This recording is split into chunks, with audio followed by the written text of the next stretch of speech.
Нихуя! Если внутрь попадет вода, внутри патрона начнется бурная реакция с открытым огнем. И тогда уже дайверу точно не сдобровать. Давай, Ваня, высыпай. Во, давай, льем бензы.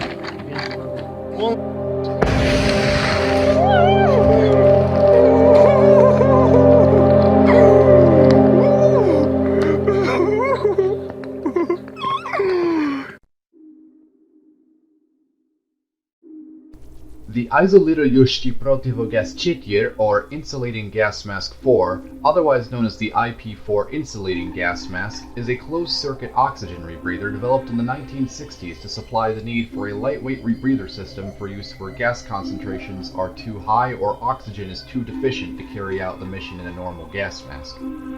The IP-4 and its cousin system, the IP-5, operate by taking the exhaled breath through a reactive cartridge containing mostly potassium superoxide, which removes the carbon dioxide from exhaled breath, leaving behind only oxygen. At the same time, another chemical reaction is producing a constant flow of fresh oxygen inside the canister. Both the used and freshly generated oxygen are collected in a rubber bladder called the counterlung, mounted around the canister, ready to be breathed back in and continue the cycle. The main difference between the IP-4 and 5 is that the IP-4 was designed as a dedicated land rebreather for surface operations, whereas the IP-5 was designed for vehicle crews to escape should their vehicle become submerged and flooded. The IP-4 was eventually replaced with the IP-4M, which in operation was no different. However, it used an improved MIA-1 facepiece with triangular lenses, a head harness, an inner oronasal cup, and a small voice diaphragm for speaking, over the IP-4's SHIP-2BK facepiece, which was just a Schlem Maska helmet mask with a pair of lenses and a glued-in face seal. However, the focus of this video is in regard to the regenerative cartridges these systems use, in this case the RP4 canister, as they have become notorious for their inherent risk of fire and supposedly even explosion while operating. The risk comes from the potassium superoxide contained within, and while the point of this video will not be to get one to explode, I really want to see if these are safe to activate in general. When Mulaj came over for a visit, he brought with him many gifts, one of which being a somewhat battered RP4 canister needed to complete my IP4 kit. I was very much hesitant to fool with this thing, but after some consideration, I felt the safest route was to just go ahead and deplete it before the cartridge ends up going particularly bad.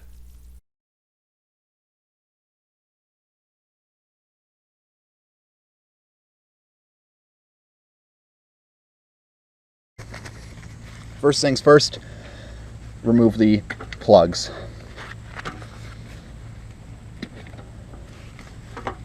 Alright, next step, remove the pin.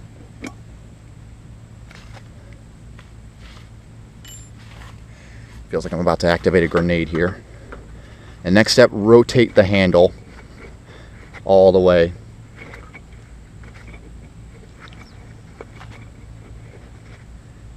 I heard something. You hear that hissing?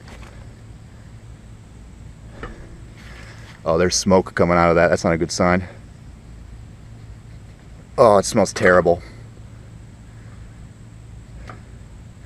Oh, it's already starting to warm up around here. So far, no explosions, so that's a good sign. So yeah, right now it's currently generating oxygen.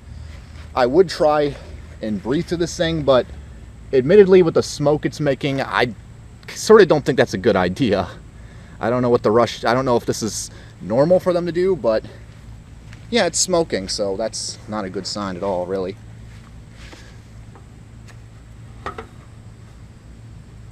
Yeah, as you can see, it's hissing and making a decent amount of smoke. And as you can see, the heat has changed this color indicator here. As you can see, that was previously pink and white, but now it's blue. And I believe that's a thermal reaction from the heat of this canister. So yeah, it is definitely working.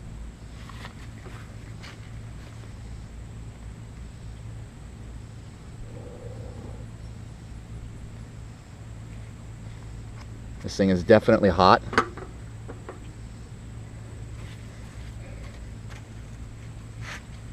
In a moment here, if it doesn't show any adverse signs of exploding, I may attempt to use this with the rebreather unit for a brief moment.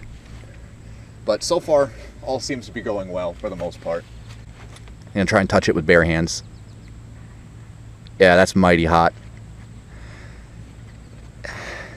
It's not enough to burn skin, I don't think, but it's definitely hot enough to scald you, at least.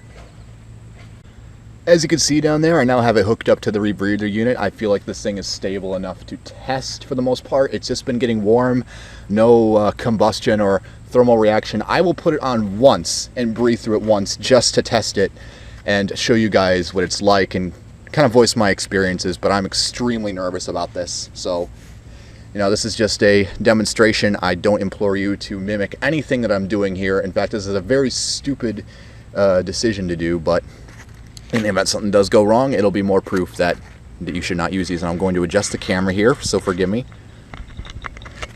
So, still have a glove on.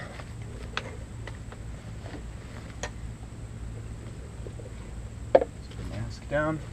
I will weave the hose through there. I'm not going to button up the carrier just for safety purposes. I will roll the mask back, take a breath out into the counter lung, and then breathe back in through my nose, and in theory, hopefully the mucous membranes will trap any sort of nasties that may come in towards me. So, very stupid idea that I'm doing right here.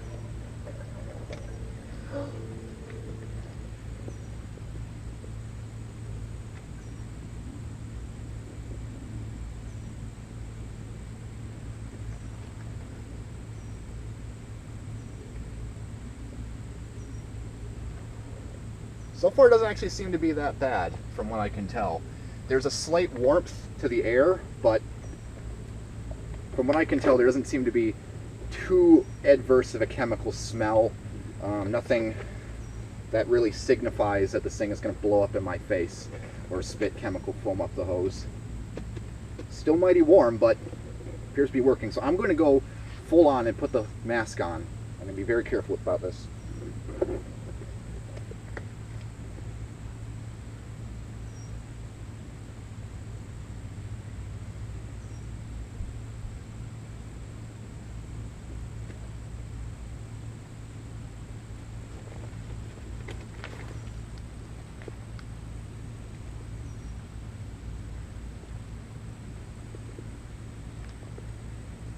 So far, so good. It seems to be working as it should, and I'm not noticing anything wrong. I'm not going to wear this for too much longer, but I can confirm it is working, but it is still extremely dangerous.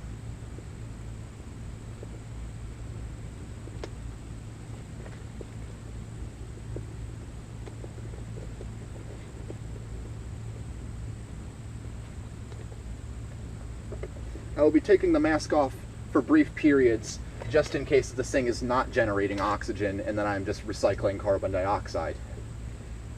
But from what I can tell, this thing is not combusting yet. It is not reaching critical temperatures. It is still remaining fairly toasty, but you know, so far it's working. I'm actually kind of surprised. I was half expecting for this thing to either catch on fire or, you know, spew some chemicals into the face piece or something, but no, this is actually working for the most part. Of course, I don't recommend anyone else try one of these, but I'm actually kind of surprised. So, doesn't really disprove or confirm any of the myths about these canisters, but so far I'd say this, even a dinged up one like this is working pretty well for the most part. And I don't know how long these last for sure, especially in my current conditions, but you know, they say anywhere from, you know, I think it was like 30 minutes at a resting state, 30 minutes at a laborious working state, then 60 minutes at a a working state, and then in heavy durations of work, it's something like I don't know, probably getting mixed up. But anyhow, yeah, this thing does work. I know that much. So I will wear it some more, and we'll go from there. Alright guys, it's been about 10 minutes so far, and the canister has remained nice and toasty, and so far no combustion, nothing's blown up in my face still, and everything seems to be working as it should. So just for a photo op, or rather video op, I'm going to wear the whole ensemble with my L1 suit here. So, let's get the glasses off. But yeah, I'd say a lot of the myths about these canisters, at least with my example, have been proven debunked for now, because so far, no combustion. That hopefully that won't change at all. But yeah, I'd say that these are still relatively safe. Although, you shouldn't take your risks with them. So I will get everything ready here.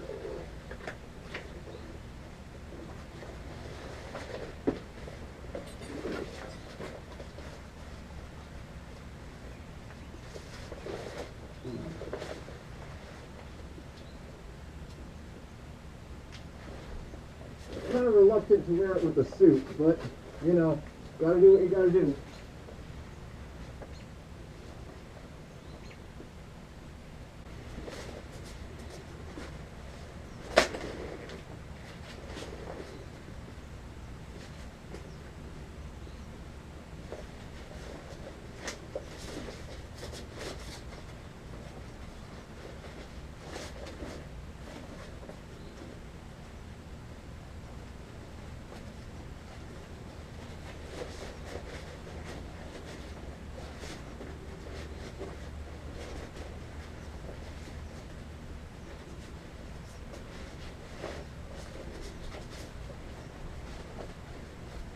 The air coming out of it is still pretty warm, but, still usable.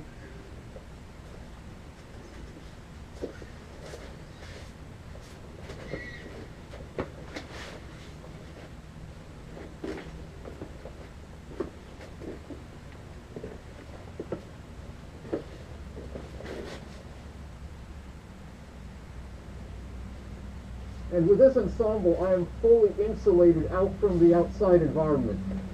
Everything is self-contained within this rebreather unit, and there's no filter to expire. Well, except for the actual regenerative canister, but I get a decent amount of oxygen, I would assume. And I'll give you another close-up of the apparatus working.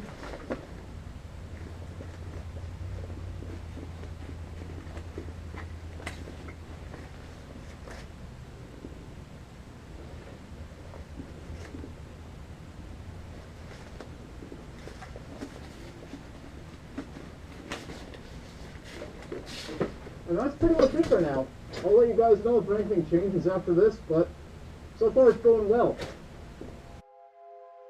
Expecting me to blow up? Well, someday, but not this time. Unfortunately, I can't draw any solid conclusions about the safety of these canisters, so it's best just to avoid them. It could be that they're all safe and benign, and it could be that 1 out of every 3 is a ticking time bomb. I'm not here to prove that, I just know mine worked. If I missed any information, feel free to drop any comments, questions, corrections, or concerns down in the comments below. I'm Duke Ninja 3D, and I will see you all later.